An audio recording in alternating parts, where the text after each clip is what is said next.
What up YouTube, Riding Phil Collins here, and today, as you can probably tell from the sound of the motorcycle I'm on, I'm actually not riding Phil Collins today. No, I have commandeered Mrs. RPC's 2014 Street Triple, and look at this beast. You've probably seen it in a few of my other videos, and I've managed to steal it today without her noticing. So poor old Phil Collins has got the whole garage to himself. He's home alone, poor guy. I wonder what he's up to.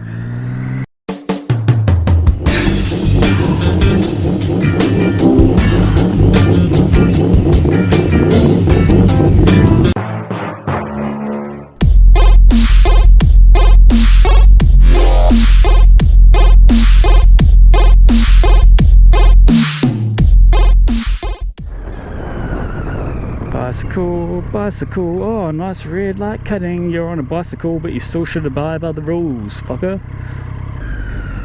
So yeah, today we're not going to do a review as such on this bike because there are 1 million reviews on a Street Triple out there, and I'm sure if you're looking at this video you've probably watched them all. But what we're going to do is we're going to talk about this bike, the 2014 Street Triple R, and is it a good bike for short riders?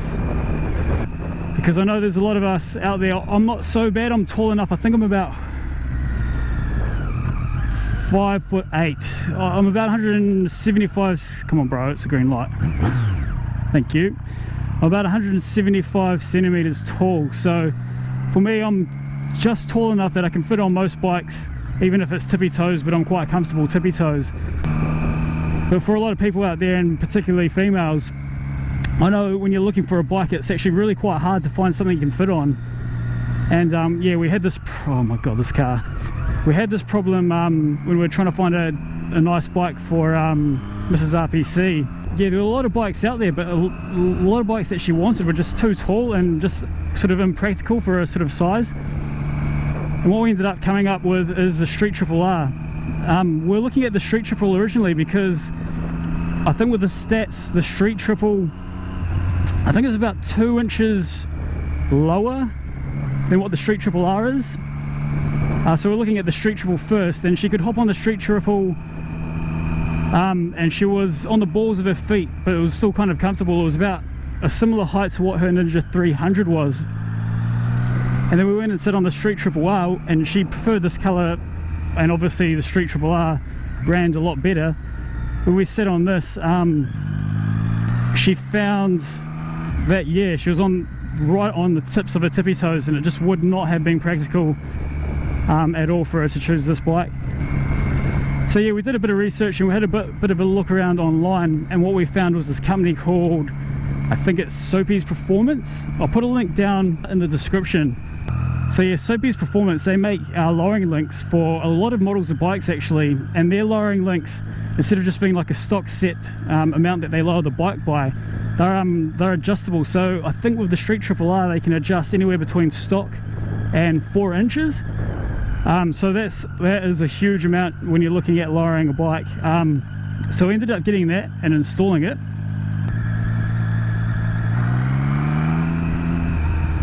So we'll just park up here and I'll give you guys a quick look at what it looks like on the bike. Okay, let's try this again. I've just been having some major camera malfunctions, man. I've had to like swap cameras out. Okay, take 10. So we'll go down here again. You can see my scratch marks from where I've pointed to it before. This is the Soapy Performance lowering link. This piece here. This is the piece that you need to replace if you want your bike to go lower. And it says on the website that it can get between, like I said, get between stock and about 4 inches lower than stock. So yeah, great bit of kit.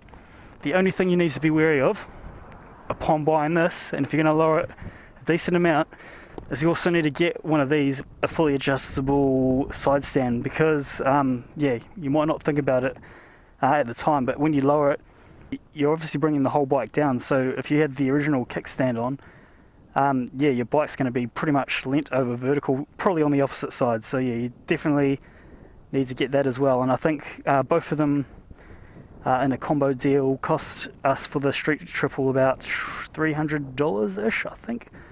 But yeah, I'll leave a link in the description anyway. The other thing you need to think about if you're going to lower it, and I'll show you here, and if you have a look, you can see it's quite squat. Yeah, it's a lot lower than factory. And yeah, so what we've done, we've just taken the rear pillion pegs off, because it's alright.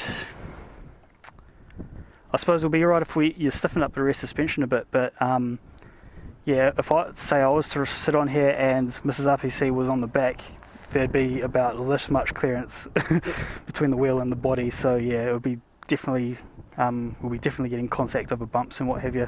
That's part of the reason why we've kept this original fender on the rear there, because most of the fender eliminator kits that we've sort of found sort of come out and the number plate's sitting on an angle about here, and then that's going to just hit straight on that tyre over a big bump.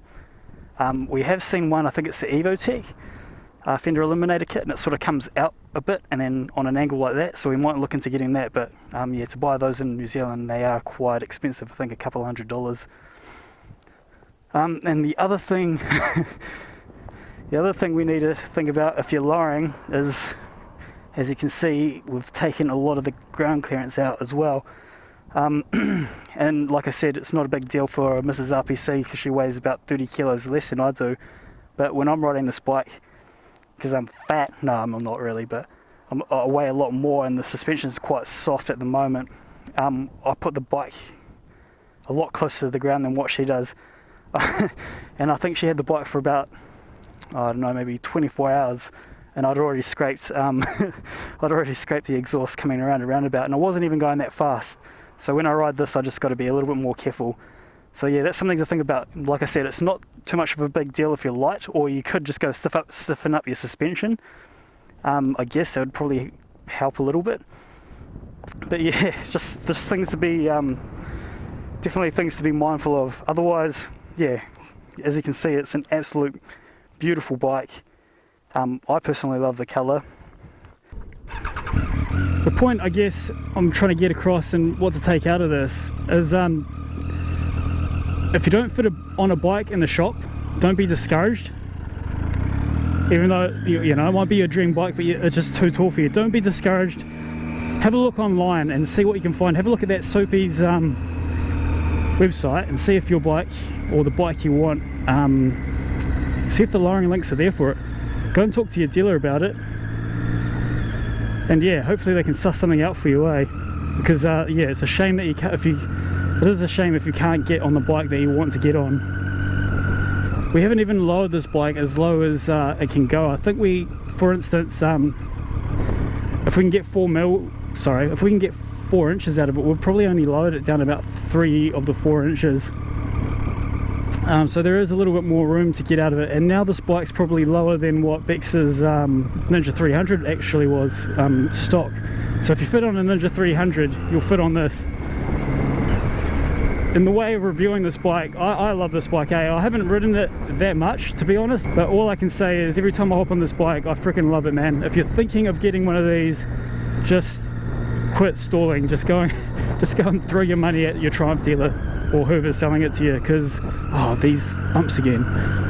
Yeah, this bike is amazing, it's been a while since I've ridden my R6, but I'm pretty sure this has got better mid and low range torques. Well, that's how it feels anyway, than the R6. The sound of it is just freaking amazing. I love it. So smooth. To be honest, I think I could have come from not knowing anything about a motorcycle, coming and using this as a learner's bike. It's that forgivable. Is that a word? Forgivable?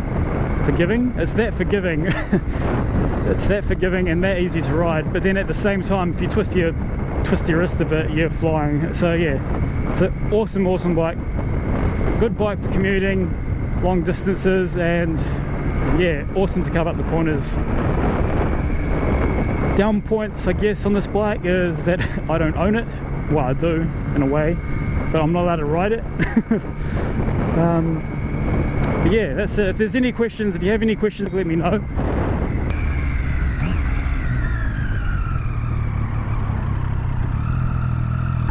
Oh fuck, I just hit the bottom there. Oh, listen to that.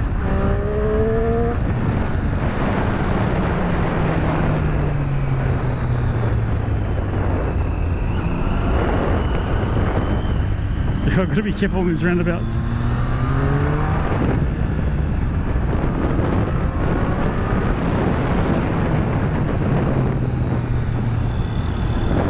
It's the right hands that get you.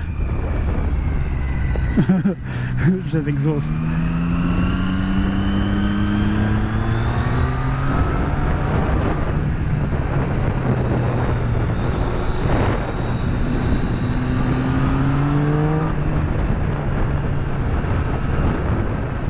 Anyway guys, that is me for today. At some point I will try and post maybe a little bit more of a attempt at a cinematic sort of a look around this bike when I get some time. So yeah, if you want to see that, please subscribe. If you found this video helpful, why is this road closed? If you found this video helpful, please click that like button, helps me out. And yeah, share it with all your short friends, I guess. Ride safe, motherfuckers.